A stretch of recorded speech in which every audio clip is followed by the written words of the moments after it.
नमस्कार साथियों। आज हम लोग इस लेक्चर में सॉल्व करेंगे लिमिटेड डिपार्टमेंटल कॉम्पिटिटिव एग्जामिनेशन 25% इन मैकेनिकल डिपार्टमेंट में। यह क्वेश्चन पेपर हुआ था टेक्नीशियन थर्ड के लिए CNW वेस्टर्न रेलवे में कंडक्ट कराया गया था। साथियों, जो यह एग्ज़ाम कंडक्ट कराया गया था यह 17 मई 2026 को यह पेपर एग्जाम कंडक्ट कराया गया था। साथियों, ये जो क्वेश्चन पेपर है ये सेट सी है।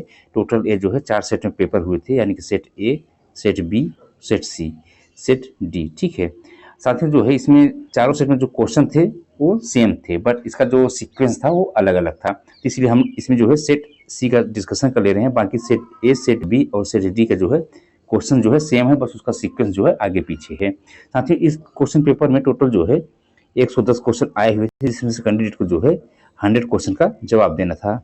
ठीक है, निगेटिव मार्किंग जो है 1 नंबर था। साथियों, इसमें जो है टाइम ड्यूरेशन जो था इस क्वेश्चन पेपर के लिए वो 2 घंटे का अलॉट किया गया था। चलिए साथियों, स्टार्ट करते हैं पहले क्वेश्चन से।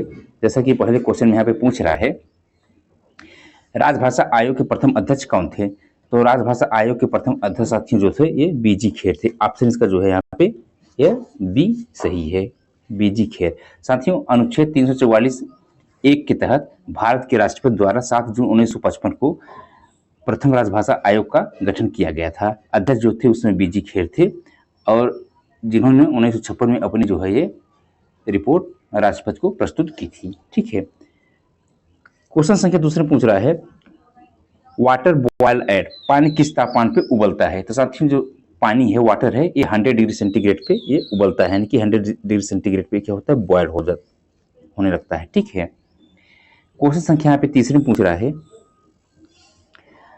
Assam become 1452 in 2 years at 10% compound interest, find the principal. साथियों, इसमें जो है प्रिंसिपल अमाउंट पूछ रहा है, यानी कि ये जो है कंपाउंड इंटरेस्ट का जो है क्वेश्चन है। जैसा कि हम लोग जानते हैं कि अगर जो सम है, अगर उसको ए से डिनोट कर रहे हैं यहाँ पे, तो इसका फार्मूला होता है प्रिंसिपल अमाउंट 1 + R/100 की पावर T। साथियों, यहाँ पर जो ये हमारा दिया हुआ है ये सम, ये जो है 1452 रुपये हो जा रहा है। ठीक है, हमको जो है प्रिंसिपल अमाउंट यहाँ पे निकालना है, और यहाँ पर जो रेट है वो 10% है, यानी कि 10/100 पावर। यहाँ पे आप करेंगे टाइम ड्यूरेशन जो है यहाँ पे 2 years है, 2 कर लेंगे। ठीक है, 10 × 100। ठीक है, इसको यहाँ से काट लेंगे, इसको सॉल्व करेंगे तो ये आपका आ जाएगा 10 का 10 से 11, यानी कि P × 11 × 11 अपॉन 100 हो जाएगा, 10 × 10 100। ठीक है ना, इक्वल टू जो है 1452 के बराबर है। अब यहाँ से आप इसको सॉल्व करेंगे तो 1452 × 100 अपॉन 11 × 11 इक्वल टू हमारा आ जाएगा प्रिंसिपल अमाउंट। इसको साथियों यहाँ पे इसको काट लीजिए, कैलकुलेशन कर लीजिए, तो यहाँ से सॉल्व करेंगे तो यहाँ से 11 का 11, यहाँ बचेगा 3, 11 3 33, 11 दूना 22। फिर गैस काटेंगे, 11 दूना 22। ठीक है, तो आज आपका आ जाएगा 1200 रुपये। करेक्ट ऑप्शन इसका जो है 3 का सी सही है। क्वेश्चन संख्या 4 पूछ रहा है, discipline and appeal rule inquiry follow the principle of. DAR जांच किस सिद्धांत पर पालन करती है? तो साथियों, जो DAR जांच होता है, डिसिप्लिन एंड अपील रूल, इसकी जो इंक्वायरी होती है, इसका मतलब होता है कि जैसे कि ये जो सिद्धांत पालन करती है मतलब कि नेचुरल जस्टिस पे फॉलो करती है। करेक्ट ऑप्शन का जो है यहाँ पे ऑप्शन का ए सही है। साथियों, नेचुरल जस्टिस का मतलब ये होता है कि जैसे कोई आरोपी कर्मचारी है तो अपनी बात रखने और निष्पक्ष सुनवाई का उसको जो है पूरा अवसर मिलता है। ठीक, उसको बोलते हैं निष्पक्ष जांच, यानी कि नेचुरल जस्टिस। ठीक है, क्वेश्चन संख्या यहाँ पे 5 में पूछ रहा है, what is the standard pressure reduction rate of for the sensitivity test on air brake system.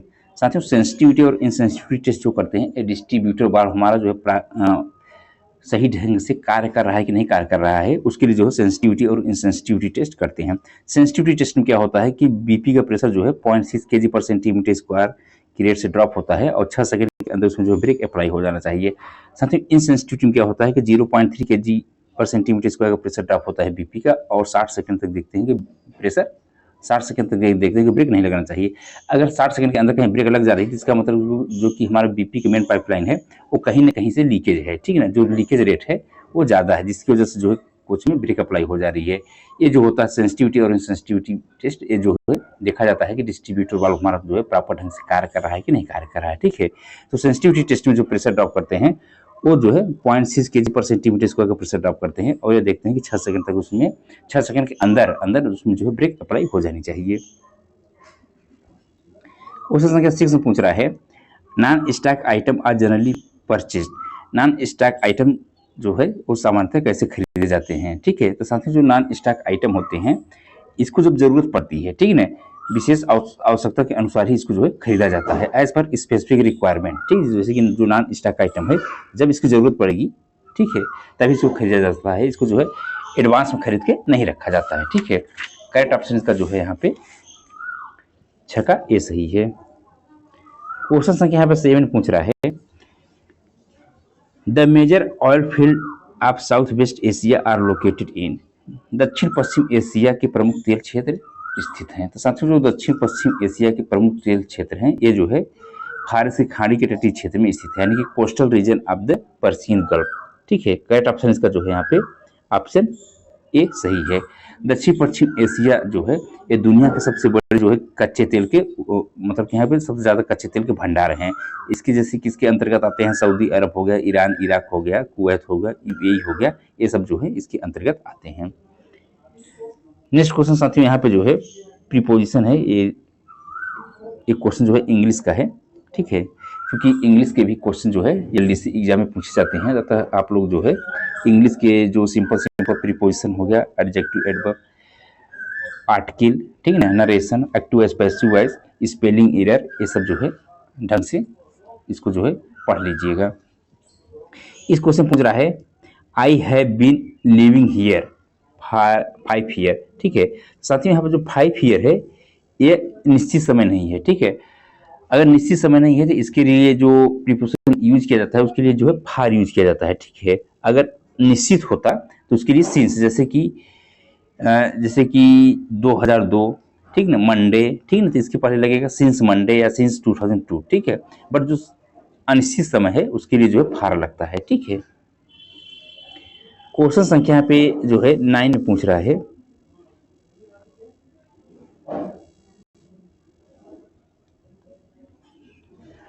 What does NTES stand for in Indian railway. भारतीय रेलवे में एनटीईएस का पूर्ण रूप क्या हो। तो साथियों जो एनटीईएस सिस्टम है, ठीक है, यह जो है क्रिस के द्वारा डिजाइन किया गया है, और इसका जो मेन मकसद होता है यानी कि जो एनटीईएस एप्लीकेशन है, ठीक है, इसके द्वारा आप जो है ट्रेनों का लाइव स्टेटस जान सकते हैं कि ट्रेन कहाँ पे पहुंची है, उसका अराइवल और डिपार्चर टाइम जान सकते हैं, और वो जो है किस प्लेटफॉर्म पे आएगी, ठीक है। इसका फुल फॉर्म होता है national train inquiry system. Correct option जो है 9 का यहाँ पे ए सही है। क्वेश्चन संख्या 10 में पूछ रहा है which of the following facility is available in HRMS portal. HRMS portal पे निम्नलिखित में से कौन सी सुविधाएं जो है अवेलेबल होती हैं, ठीक है। साथियों वर्तमान समय में जितने भी रेलवे एम्प्लॉय हैं अब जो है अपना जो है अगर उनको लीव के लिए एप्लीकेशन देना है, पास पीटीओ के लिए एप्लीकेशन देना है, अगर म्यूचुअल ट्रांसफर करने के लिए एप्लीकेशन देना है, साथ ही साथ वहाँ पर सर बहुत सारे मतलब कि आप लोग एचआरएमएस पे इस समय कर सकते हैं, ठीक है। आपका जो डिपार्टमेंटल एग्जाम होता है आप जो है एचआरएमएस थ्रू ही आप लॉगिन करके अपना जो है जो एलडीसी पेपर होता है वो भी देख सकते हैं। कई चीज़ों का वहाँ पे फायदा होता है, ठीक ना। तो आपके यानी कि वन प्लेटफॉर्म पे सब चीज़ें मिल जाती हैं। तो इसका मतलब इसका जो साथियों ह्यूमन रिसोर्स मैनेजमेंट सिस्टम, इसका जो फुल फॉर्म होता है, इसका मतलब ये होता है कि आप इस पोर्टल के जरिए आप लीव एप्लीकेशन कर सकते हैं, पास पीटीओ कर सकते हैं, और ट्रांसफर एप्लीकेशन के लिए भी आवेदन कर सकते हैं, ठीक है। तो करेक्ट ऑप्शन इसका जो है आला पे एबव हो जाएगा, डी। क्वेश्चन संख्या 11 पूछ रहा है what is the use of the UTS app. UTS app का उपयोग किस लिए होता है। तो साथियों जो यूटीएस ऐप होता है, ठीक है, यह एक मोबाइल ऐप है, और इससे जो है इस ऐप के जरिए एप्लीकेशन के जरिए आप लोग जो है प्लेटफॉर्म टिकट, जो जनरल टिकट होते हैं अपने जो है मोबाइल के द्वारा जो है इसको प्राप्त कर सकते हैं। ठीक है, आपको जो है लाइन में लगने की जरूरत नहीं पड़ेगी, यानी कि जो अनरिजर्व टिकट बुकिंग सिस्टम होता है आप जो है यूटीएस के जरिए जो है प्राप्त कर सकते हैं। करेक्ट ऑप्शन इसका जो है यहाँ पे 11 का बी सही है। क्वेश्चन संख्या 12 में पूछ रहा है, in LHB coach the roof mounted package unit RMPU is used for. LHB coach में रूफ माउंटेड पैकेज यूनिट का उपयोग किस लिए किया जाता है? तो जैसा साथ ही हम लोग जानते हैं कि एलएचबी कोच जो एसी कोच होता है तो उसमें एयर कंडीशनिंग और वेंटिलेशन के लिए जो है RMPU यानी कि रूफ माउंटेड पैकेज यूनिट का प्रयोग किया जाता है। ये जो होता है छतों पे जो है लगाया जाता है और यह जो है एक कोच में जो है 2 की संख्या में लगाए जाते हैं। ठीक है, करेक्ट ऑप्शन का जो 12 का ए हो जाएगा air conditioning and ventilation. Question संख्या यहाँ पे 13 में पूछ रहा है, the perimeter of square is 64, find its area. साथियों एक यहाँ पे जो है स्क्वायर है जिसका जो पेरीमीटर है यानी कि चारों भुजाओं का जो चारों भुजाओं का जो सम है यानी पेरीमीटर जो होता है सम ऑफ ऑल आर्म्स। ठीक है, तो चारों भुजाओं का जो सम है यानी कि 4 टाइम्स ऑफ मान लीजिए कि साइड, ठीक है ना, इसका जो साइड है वो मान लीजिए ए है। ठीक है, तो 4 टाइम्स ऑफ साइड जो है ये 64 है। ठीक है, आप यहाँ एक वैल्यू निकाल लेंगे तो ये जो है 16 निकल के आ जाएगी। ठीक है, अब इसका जो है एरिया निकालना है तो स्क्वायर का जो एरिया फार्मूला होता है वो जो होता है साइड इंटू साइड है। ठीक है, यानी कि साइड का स्क्वायर। तो आप जो है 16 का यहाँ पे जो है स्क्वायर कर लेंगे तो 16 का जब स्क्वायर कर 16 में 16 से मल्टीप्लाई करेंगे तो ये 256 सेंटीमीटर स्क्वायर निकल के आएगा। करेक्ट ऑप्शन इसका जो है 13 का सी सही है। क्वेश्चन संख्या यहाँ पे 14 पूछ रहा है, which reaction is main source of energy radiation from sun. निम्नलिखित में से कौन सी अभिक्रिया सूर्य से ऊर्जा विकिरण का मुख्य कारण है? जैसा कि साथियों हम लोग जानते हैं जो सूर्य है ये जो है निरंतर ऊर्जा बनाता रहता है और इसका जो मेन कारण है साथियों इसमें जो है ये जो रिएक्शन वर्क करता है वहां पे देखेंगे तो ये फ्यूजन रिएक्शन पे कार्य करता है यानी कि संलयन अभिक्रिया जो है वहां पे होती है। करेक्ट ऑप्शन का जो है 14 का ये सही है। संलयन अभिक्रिया में होता है क्या साथियों, जब भी संलयन अभिक्रिया होता है तो जो हाइड्रोजन के जो हल्के नाभिक हैं ठीक ना ये मिल करके क्या बोलते हैं हीलियम का निर्माण करते हैं, जिससे क्या होता है कि भारी मात्रा में ऊर्जा ठीक है ना और विकिरण जो है उत्पन्न होता है। ठीक है ना, और साथ ही साथ साथियों यहाँ पर जो है अत्यधिक जो है टेम्परेचर और प्रेशर पे जो है अभिक्रिया होती है। ठीक है, 14 करेक्ट ऑप्शन यहाँ पर जो है ये सही है। क्वेश्चन संख्या 14 पूछ रहा है, number of brake cylinder in one LHB coaches are. एक एलएचबी कोच में कितने ब्रेक सिलेंडर होते हैं? साथियों जैसा कि हम लोग जानते हैं कि प्रत्येक जो है व्हील पे एक ब्रेक सिलेंडर होती है जिसकी कैपेसिटी यानी कि जिसमें जो प्रेशर जाता है ब्रेक सिलेंडर में वो 3 kg पर सेंटीमीटर स्क्वायर के प्रेशर जाता है यानी कि 3 ± 0.1 kg पर सेंटीमीटर स्क्वायर का प्रेशर जाता है और इसका पिस्टन स्ट्रोक जो होता है 21 mm होता है और इसका जो वर्किंग पिस्टन स्ट्रोक होता है साथियों वर्किंग पिस्टन स्ट्रोक जो होता है वो 8 से 10 mm का जो वर्किंग पिस्टन स्ट्रोक होता है। ठीक है साथियों, टोटल जो है 8 व्हील रखते हैं तो इस प्रकार टोटल जो है इसमें फीड बोगी का जो एलएचबी कोच है एलएचबी कोच में जो फीड बोगी लगती है तो उसमें टोटल जो है यहाँ पे एक कोच में टोटल जो है 8 की संख्या में ब्रेक सिलेंडर लगाए जाएंगे। एक एक्सल पे साथियों जो है एक एक्सल पे जो है यहाँ पे यानी कि 2 व्हील होते हैं तो प्रत्येक व्हील पे एक ब्रेक सिलेंडर लगा होता है। तो एक एक्सल पर जो अगर पूछा जाए तो एक्सल पे जो है यहाँ पे एक्सल पे जो है 2 की संख्या में ब्रेक सिलेंडर रहेंगे। अगर ट्रॉली में पूछी जाए यानी कि बोगी में इसमें जो है 4 की संख्या में होते हैं और कोच में ये जो है ये 8 की संख्या में होते हैं।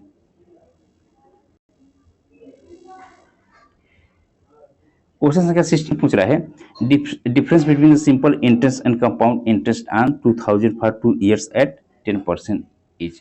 साथियों जैसे कि हम जानते हैं कि जो यहाँ पे फार्मूला होता है कंपाउंड इंटरेस्ट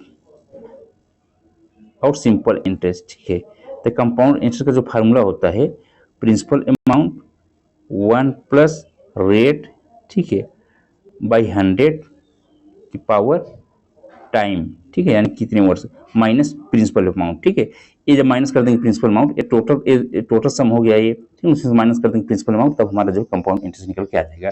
इसी प्रकार साथियों जो सिंपल इंटरेस्ट का फार्मूला होता है, ये होता है principal amount P rate into time upon 100। ठीक है, अब जो है आपको यहाँ पे कर देना है कि यहाँ पे आप फार्मूला याद करिए और इसी फार्मूले में आप पुटअप कर दीजिए। ठीक है, यानी कि पूछ रहा है कि compound interest minus simple interest, ठीक है, दोनों का डिफरेंस कितना आएगा। तो साथियों पहले आप कंपाउंड इंटरेस्ट निकाल लीजिए, फिर सिंपल इंटरेस्ट निकाल लीजिए।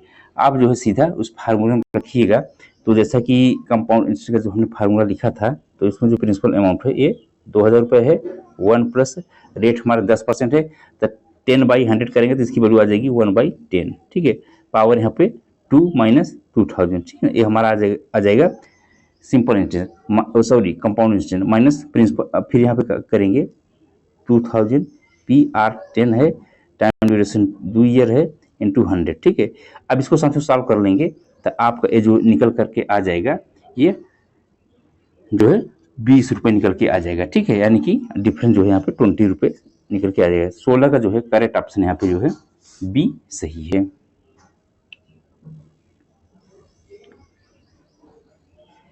क्वेश्चन संख्या यहाँ पे 17 पूछ रहा है, during charging position air pressure in एजली रिजर्वायर इज। चार्जिंग स्थिति के दौरान सहायक रिजर्वायर के वायु प्रेशर रहता है। तो साथ ही जो हमारा एआर होता है, एजली रिजर्वायर जो होता है, ये बेसिकली जो है ईएफपी के प्रेशर से चार्ज होता है। और ईएफपी का प्रेशर जो है, ठीक है, क्योंकि ईएफपी के प्रेशर से कंटिन्यूस चार्ज होता है। हमारा अगर एआर चाहे एलएचबी कोच का हो या आईसीएफ कोच का हो, तो उसका उसमें जो है ईएफपी के प्रेशर से चार्ज होता है, डायरेक्ट कनेक्शन ईएफपी के प्रेशर से रहता है। ठीक है ना, डिस्ट्रीब्यूटर वाल्व थ्रू उसमें बीपी का प्रेशर भी एआर में जाता रहता है जब तक कि ब्रेकिंग अप्लाई नहीं होती। जैसे ब्रेकिंग अप्लाई हो जाती है तो बीपी का जो प्रेशर एआर में जा रहा है वो कट कर जाता है और एआर का कनेक्शन जो है डिस्ट्रीब्यूटर वाल्व थ्रू बीसी में हो जाता है और बीसी में प्रेशर एआर का चला जाता है, जैसे कि ब्रेक अप्लाई हो जाता है। ठीक है ना, तो अगर आप इससे यहाँ पर करेक्ट पूछा जाए कि एआर में प्रेशर किसका जाता है, यानी कि एआर में प्रेशर जो है किससे चार्ज होता है, तो आप लोग यहाँ पे हमेशा इसको ध्यान में रखिएगा, ये ईएफपी का करेंगे। ठीक है, यानी कि 6 kg पर सेंटीमीटर स्क्वायर जो प्रेशर जाता है, ठीक ना, एआर चार्ज होता है ईएफपी के प्रेशर से। क्वेश्चन संख्या 18 पूछ रहा है, what does HABD stand for in Indian railway. HABD का फुल फॉर्म क्या होता है। तो साथियों HABD का जो फुल फॉर्म होता है वो उसको कहते हैं हार्ट एक्सल बॉक्स डिटेक्टर। ठीक है, यानी करेक्ट ऑप्शन का जो है 18 का ये सही है।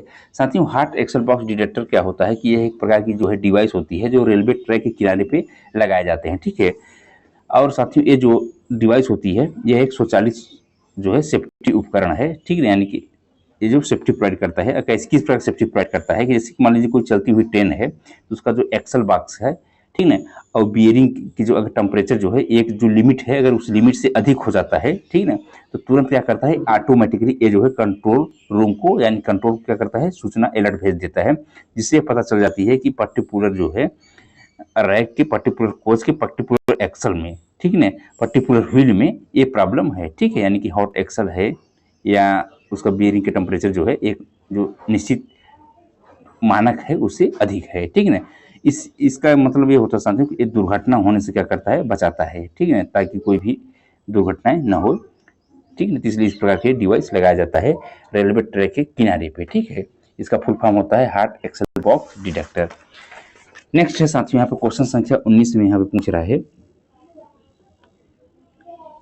Cost price of 20 pen is equal to selling price of 16 pen, gain percentage. साथियों यहाँ पे जो है 20 पेन का जो कास्ट प्राइस है, ठीक है, यह 16 पेन के सेलिंग प्राइस के बराबर है। आप इसको जो है सॉल्व कर लेंगे, 4 पंचे 20, 4 चौक 16। ठीक है, यहाँ पे एसपी निकालेंगे तो आप 5/4 CP। ठीक है, अब साथियों जो प्रॉफिट परसेंटेज का फार्मूला होता है, प्रॉफिट परसेंटेज का जो फार्मूला होता है गेन का, ठीक है, ये होता है selling price minus cost price upon cost price into 100। ठीक है, सीधी सी बात, इसमें आप पुट अप कर दीजिए, सेलिंग प्राइस के स्थान पे आप ये रख दीजिए 5/4 टाइम्स कास्ट प्राइस माइनस 1, ठीक है ना, अपॉन कास्ट प्राइस इंटू यहाँ पे कास्ट प्राइस कॉमन हम ले लीजिए। ठीक है ना, कास्ट प्राइस यहाँ पे कॉमन ले लिए, ठीक है, इंटू 100। इसको यहाँ पे सॉल्व करेंगे तो आप आ जाएगा 100/4, यानी कि 25%। ठीक है, हमारा जो गेन हुआ वो 25% हुआ। यहाँ पे करेक्ट ऑप्शन यहाँ पे जो है इसका बी सही है। क्वेश्चन संख्या 20 में पूछ रहा है which instrument is use to measure shaft alignment. Shaft alignment को मापने के लिए किस उपकरण का प्रयोग किया जाता है। साथ ही इसको सॉफ्ट अलाइनमेंट को मापने के लिए जो जिस उपकरण का प्रयोग करते हैं उसको कहते हैं डायल इंडिकेटर। ठीक है, यानी कि डायल इंडिकेटर की मदद से हम जो है सॉफ्ट का जो अलाइनमेंट होता है उसको क्या करते हैं, मेजर कर सकते हैं। ठीक है, करेक्ट ऑप्शन का जो है 20 का ए सही है। क्वेश्चन संख्या 21 पूछ रहा है which instrument is use to measure external diameter. अगर हमको किसी एक्सल का अथवा किसी ऐसा चीज है जिसका हमको एक्सटर्नल डायमीटर मेजर करना हो तो उसके लिए जो इंस्ट्रूमेंट प्रयोग किया जाता है उसको बेसिकली कहा जाता है वर्नियर कैलिपर। ठीक है, वर्नियर कैलिपर की मदद से हम जो है किसी भी वस्तु को जो है एक्सटर्नल जो डायमीटर है उसको मेजर कर सकते हैं, एक्सटर्नल जो थिकनेस है उसको भी मेजर कर सकते हैं। ठीक है, करेक्ट ऑप्शन का जो है ए सही है 21 का। क्वेश्चन संख्या 22 पूछ रहा है what is the full form of UDM. UDM का फुल फॉर्म क्या होता है। साथियों यूडीएम का फुल फॉर्म होता है यूजर रिपोर्ट मॉड्यूल। साथियों ये जो यूजर रिपोर्ट मॉड्यूल होता है, ठीक है, यह मटेरियल मैनेजमेंट जो होता है यानी ये सिस्टम जो है स्टोर में प्रयोग किया जाता है, यानी कि मटेरियल मैनेजमेंट को एक डिजिटल बनाता है। ठीक है, डिजिटल के माध्यम से ये जो करते हैं किसी भी चीज़ की डिमांड, ठीक है ना, तो यूडीएम के थ्रू करते हैं। ठीक है ना, ये साथियों जो है क्रिस यानी कि centre for railway information system के द्वारा जो है डिजाइन किया गया है। करेक्ट ऑप्शन जो है 22 का यहाँ पे बी सही है। यूडीएम का full form user report module होता है। क्वेश्चन संख्या 23 में पूछ रहा है वर्तमान में क्षेत्र बी के अंतर्गत आने वाला एकमात्र केंद्र शासित प्रदेश कौन सा है। साथियों जो केंद्र शासित प्रदेश है, ठीक है, जो कि बी क्षेत्र में आता है तो वो चंडीगढ़ है। क्योंकि साथियों जो बी क्षेत्र में आता है जैसे पंजाब हो गए, ठीक है, गुजरात, महाराष्ट्र, ये चंडीगढ़, ये सब जो है बी क्षेत्र में आते हैं।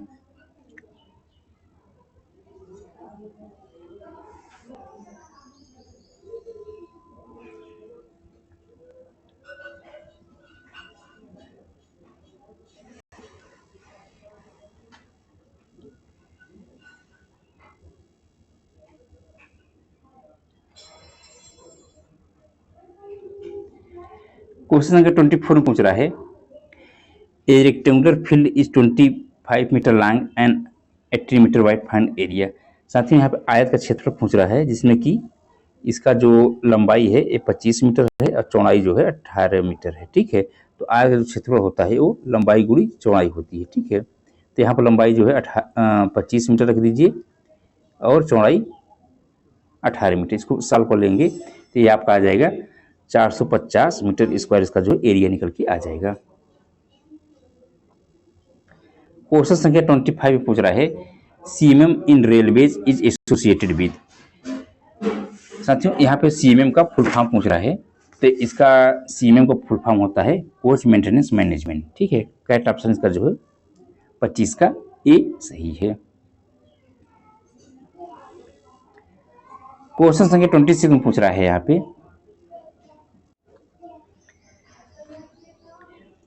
Primary suspension use in fear bogie is. Fear bogie में प्रयुक्त प्राथमिक यानी कि प्राथमिक सस्पेंशन है। तो साथियों जो ये प्राइमरी सस्पेंशन है ये डबल नेस्ट क्वाइल स्प्रिंग, यानी साथियों इसमें जो है आउटर स्प्रिंग और इनर स्प्रिंग का कॉम्बिनेशन होता है, इसलिए इसको बोलते हैं डबल नेस्ट क्वाइल स्प्रिंग।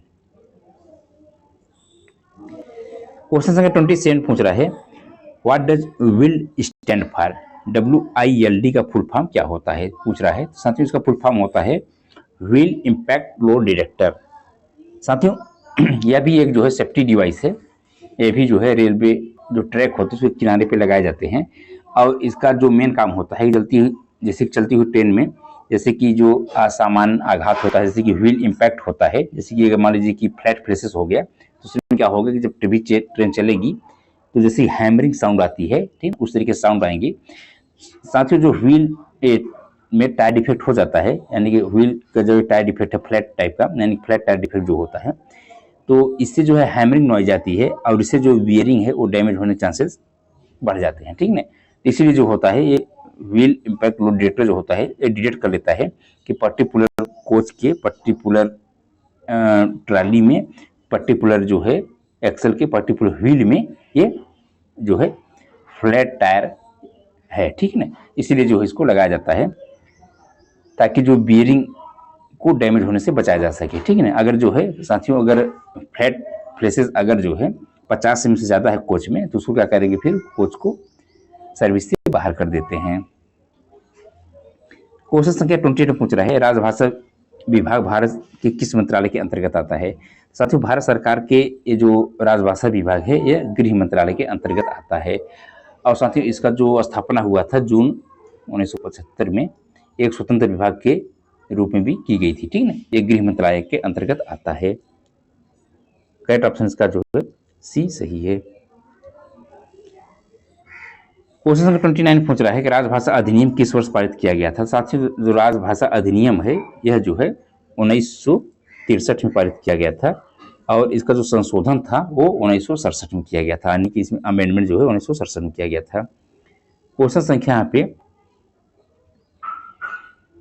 30 पूछ रहा है the average of the 5 person is 28 year if one more person join the average become 30 year, find the age of the new person.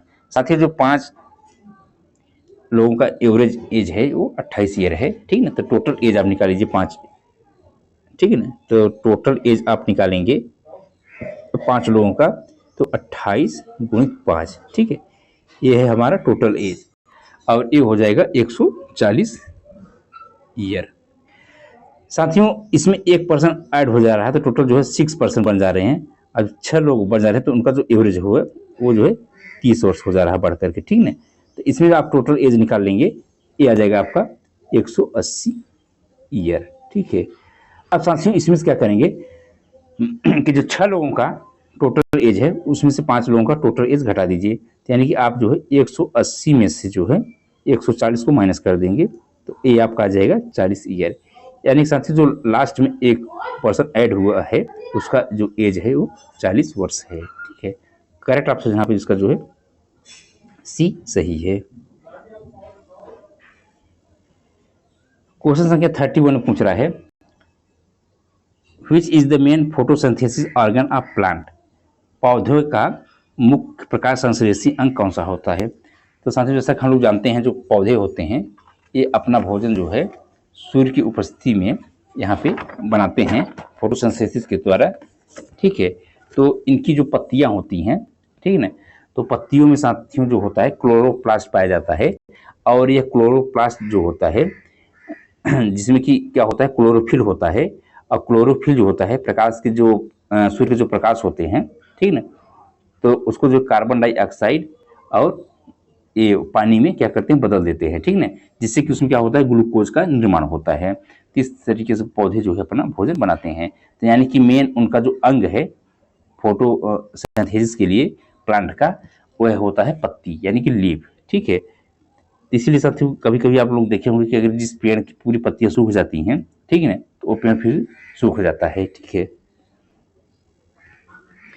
Question संख्या यहाँ पे 32 में पूछ रहा है IUS स्टैंड फॉर। IUS का फुल फॉर्म क्या होता है। साथियों जो ICF कोच होता है इसका जो शेड्यूल मेंटेनेंस में, ठीक है, एक होता है IOS, ठीक है, इसको बोलते हैं इंटरमीडिएट ओवरहालिंग। करेक्ट ऑप्शन इसका जो है यहाँ पे बी है, ठीक है। जो कि साथियों इंटरमीडिएट जो ओवरहालिंग है इसको जो है क्या है कि 9 महीने पे करते हैं, ठीक है। जो सब्सिक्वेंट जो है 9 महीने पे करते हैं। अगर कोच नया है यानी कि न्यूली बुल्ड कोच है तो उसका जो फर्स्ट IOH होगा वो 1 ईयर पे किया जाता है, ठीक है। क्योंकि साथियों वर्तमान समय में ICF कोच का जो मैन्युफैक्चरिंग है, ठीक है, वो बंद हो गया है, अब नहीं आ रहा है। सन 2018 से जनवरी 2018 से इसकी मैन्युफैक्चरिंग बंद हो गया है। तो अब जितने भी ICF कोच के वर्तमान में बचे हुए हैं उनका सब्सिक्वेंट होता है, ठीक ना, सब्सिक्वेंट IOH होता है जो कि 9 महीने पे किया जाता है। जो साथियों जो पीरियाडिक ओवरहालिंग होता है तो पीरियाडिक ओवरहालिंग जो है 18 महीने पे किया जाता है, ठीक है। तो आप लोग इसको ध्यान में रखिएगा। इसी प्रकार साथियों इसमें जो ICF कोच होता है तो इसमें जो शेड्यूल मेंटेनेंस होता है जैसे कि शेड्यूल ए हो गया, शेड्यूल बी हो गया, शेड्यूल सी हो गया। जैसे शेड्यूल ए जो है 1 मंथ पे होता है, शेड्यूल सी जो है 3 मंथ पे होता है, शेड्यूल सी जो है 6 मंथ पे होता है। वर्तमान समय में शेड्यूल सी अब जो है नहीं किया जा रहा है। शेड्यूल बी के बाद फिर जो है मतलब 2 शेड्यूल बी करेंगे, फिर तीसरा फिर जो है आईयूएस कर देते हैं डायरेक्ट, ठीक है, इंटरमीडिएट ओवरहालिंग। तो इस प्रकार आप ध्यान दीजिएगा कि अगर आईयूएस है, आईयूएस का फुल फॉर्म पूछ रहा है तो इसका मतलब होता है इंटरमीडिएट ओवरहालिंग। अगर पीओएस का फुल फॉर्म पूछे ये जो होता है पीरियाडिक ओवरहालिंग, इसका जो है फुल फॉर्म होता है, ठीक है। और ये जो होता है आईसीएफ पोस्ट के लिए किया जाता है। क्वेश्चन संख्या 33 में पूछ रहा है कि the SI unit of current, साथ जो एसआई यूनिट होता है करंट का, इसको जो है एम्पियर होता है, ठीक है। करेक्ट ऑप्शन यहाँ पर जो है इसका बी सही है। साथ ही पावर का जो होता है वाट होता है, रेजिस्टेंस का ओम होता है और विभवांतर का वोल्ट होता है, ठीक है।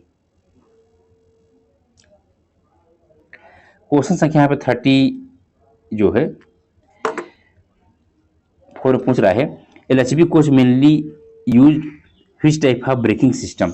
साथियों एलएचबी कोच में जो ब्रेकिंग सिस्टम बेसिकली प्रयोग किया जाता है तो यह होता है axle mounted disc brake system, यानी कि इसकी जो ब्रेकिंग होती है वो उसके जो है जो डिस्क ब्रेक लगा होता है जिसका की जो थिकनेस होती है 110 mm होता है और इसका जो डायमीटर होता है 640 mm होता है। तो जो ब्रेक पैड हैं जिसकी जो न्यू डायमेंशन जो है, अगर न्यू थिकनेस जो है 35 mm है, उसको कंडम जो है 7 mm पे करते हैं, तो दोनों साइड से क्या होते हैं कि ये ब्रेक डिस्क पे चिपक जाते हैं और जो है ब्रेकिंग लग जाती है। साथियों चाहे एलएचबी कोच है आईसीएफ कोच, इनकी जो ब्रेकिंग होती है ये ब्रेक सिस्टम होता है, यानी कि जो हमारा बीपी का प्रेशर है जब उसका रिडक्शन करेंगे तभी जो है उस पर ब्रेकिंग अप्लाई होती है। तो करेक्ट ऑप्शन यहाँ पे जो है एयर ब्रेक सिस्टम होगा, ठीक है। एयर ब्रेक सिस्टम तो चूंकि एयर ब्रेक सिस्टम पे ही वर्क करता है चाहे एलएचबी कोच हो या आईसीएफ कोच, ठीक है। अगर पर्टिकुलरली पूछ ले कि किस प्रकार की ब्रेकिंग होती है तो axle mounted disc brake system जो है एलएचबी कोच में होता है और बीएमबीसी यानी कि बोगी माउंटेड ब्रेक सिलेंडर जो होता है ये आईसीएफ कोच में होता है। इसको आप लोग जो है ध्यान में रखिएगा, ठीक है। तो यहाँ पे जो इसका करेक्ट ऑप्शन है तो ये जो है यहाँ पे ए सही है। करेक्ट ऑप्शन का जो है ए सही है। नेक्स्ट क्वेश्चन साथ यहाँ पे क्वेश्चन संख्या यहाँ पे 35 पूछ रहा है ई dimension of BOXN is. BOXN wagon का जो ई डायमेंशन होता है यह कितना होता है। तो साथियों बॉक्सन वैगन का जो ई डायमेंशन होता है यह जो है ये 555 से लेकर के 575 mm के बीच में होता है, ठीक है। करेक्ट ऑप्शन का जो है यहाँ पे सी सही है। अगर ए डायमेंशन पूछ ले साथियों तो ए डायमेंशन जो होता है ये 70 + 2 - 0 mm जो है ये ए डायमेंशन होता है।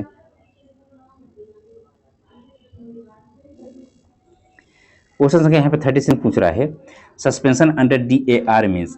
डीएआर के अंतर्गत निलंबन का क्या अर्थ होता है। साथियों इसका अर्थ होता है कि आपको जो है यहाँ पे टेम्परेरी जो है रिमूव किया गया फ्रॉम ड्यूटी, यानी कि आपको ड्यूटी से टेम्परेरी रूप से रिमूव किया गया है, यह मतलब होता है सस्पेंशन का, ठीक है। करेक्ट ऑप्शन इसका जो है ये सही होगा।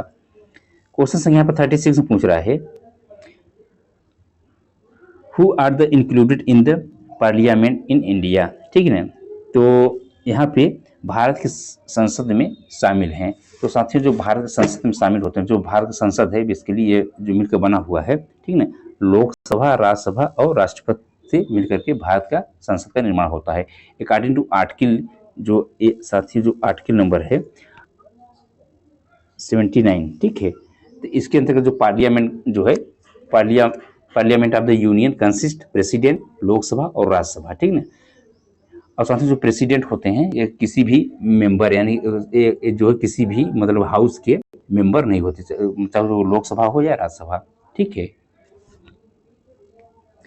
क्वेश्चन संख्या 38 पूछ रहा है LHB coach are originally developed in. साथियों एलएचबी कोच जो है इसकी जो टेक्नोलॉजी है ओरिजिनली जो डेवलप हुआ था ये जर्मन की टेक्नोलॉजी है, ठीक है ना। यानी कि ओरिजिनली जो है जर्मन डेवलप हुआ था और ये इंडिया में सन 2000 के आसपास जो है इंडिया में इसकी जो टेक्नोलॉजी है एक एग्रीमेंट के जरिए जो है टेक्नोलॉजी ट्रांसफर अंडर एग्रीमेंट जो है ये ट्रांसफर हुआ था सन 2000 में, ठीक है। और साथियों ये जो एलएचबी कोच है ये हाई स्पीड पैसेंजर कोच है। इसकी जो मैक्सिमम स्पीड है 160 kmph है और इसको अपग्रेड करके 200 kmph पे चलाया जा सकता है, ठीक ना। और साथियों ये जो ओरिजिनली डेवलप हुआ था ये लिंक हाफमैन बुश जो कि जर्मन साइंटिस्ट थे उनके द्वारा डेवलप किया गया था, ठीक है। करेक्ट ऑप्शन है 38 का ये बी सही है, ठीक है। क्वेश्चन संख्या 39 में यहाँ पूछ रहा है go and no go gauge are used for, यानी कि गो और नो गो गेज जो होता है किस लिए यूज किया जाता है। तो इस साथियों ये जो होता है ये बेसिकली लिमिट गेज होता है। करेक्ट ऑप्शन का जो 39 का ये बी सही है।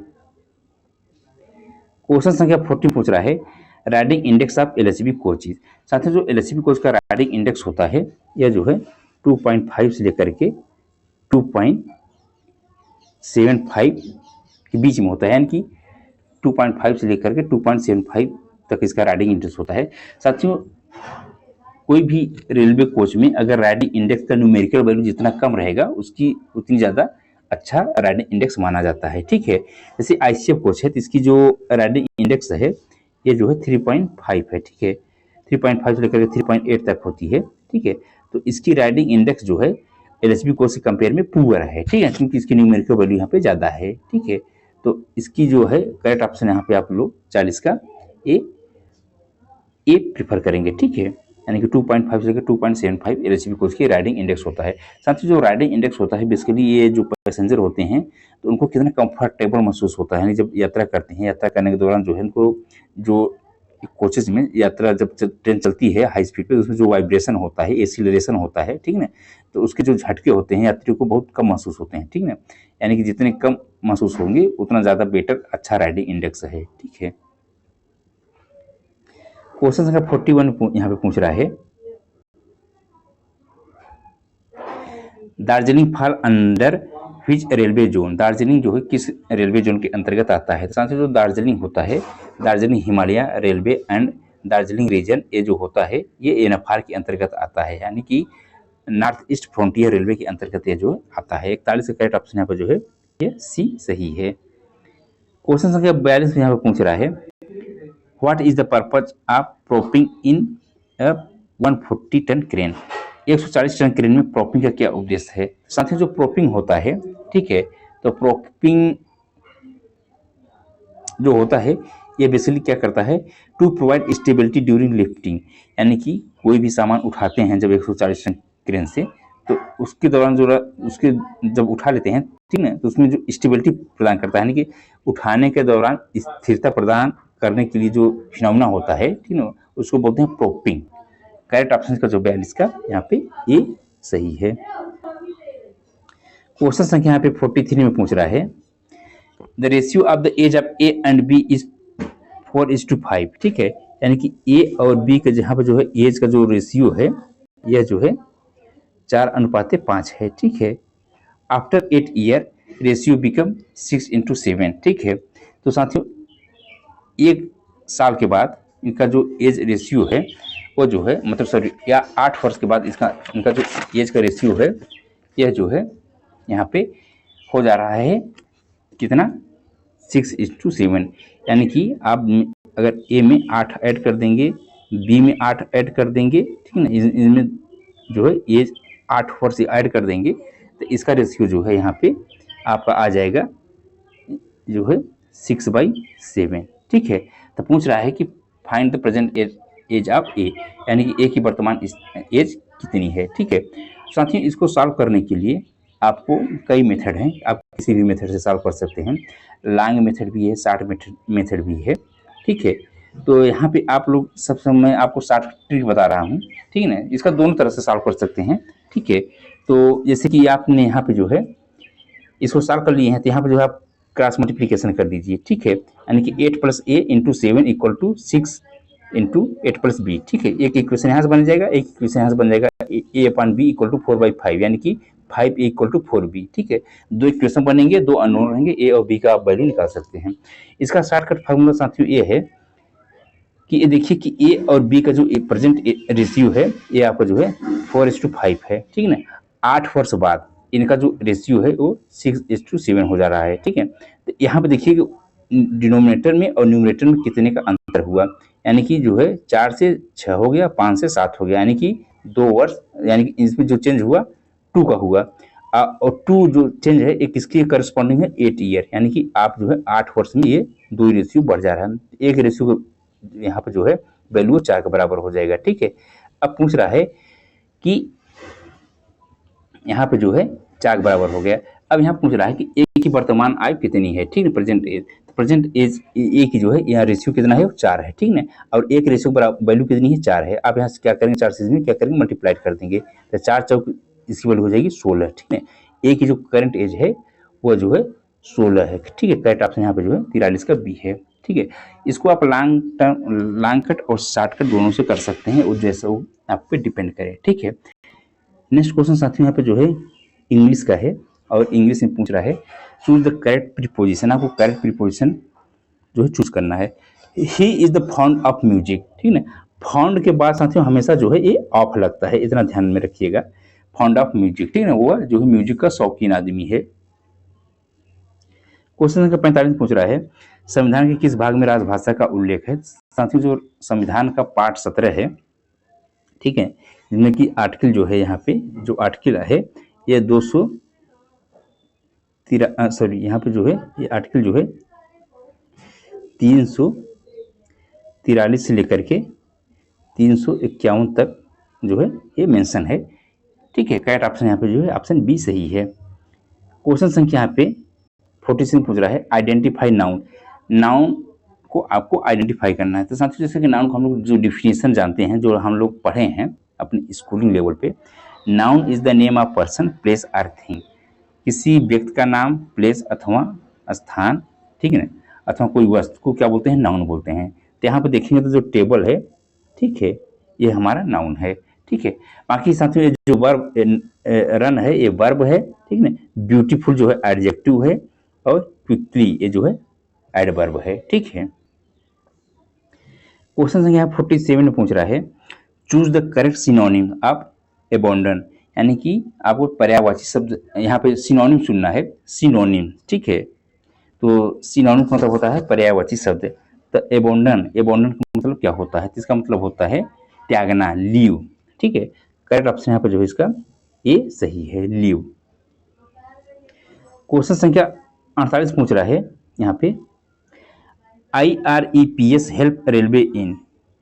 IRPS रेलवे में किस कार्य की सहायता करता है।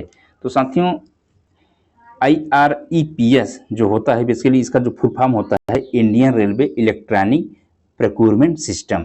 इसका जो मेन काम होता है कि ये जो ऑफिस के जो ऑनलाइन पोर्टल होते हैं उसके द्वारा ये यूज किए जाते हैं।